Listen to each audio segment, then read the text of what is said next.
plans are in the works for a new bird sanctuary overlooking Northside's Malportas pond. The National Trust recently acquired 5+ acres of shoreland bordering this vitally important feeding site for a host of resident and migratory birds. KMAN 27's Joe Avery has the story.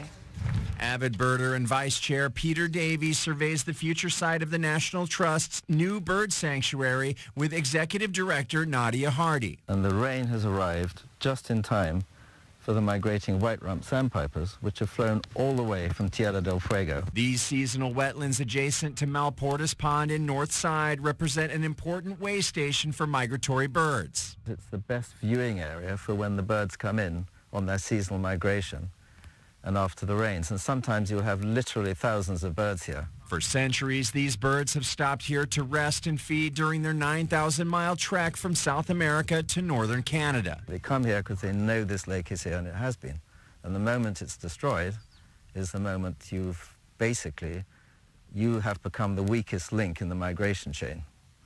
And once that link is weak enough, the chain will break and those birds will disappear. The land was initially slated for development, but developers sold after realizing that filling it would be expensive. Pure economics. I mean, if it had been profitable to develop this piece of land eventually, then obviously we couldn't have afforded to buy it. There's still much to be done to ready the sanctuary for the public. Plans include a bird hide, interpretive signage, and viewing telescopes. We're going to build a viewing tower, and you'll have a more general elevated view of the lake.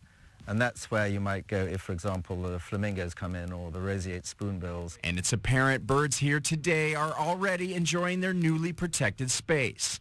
Joe Avery, KMAN 27.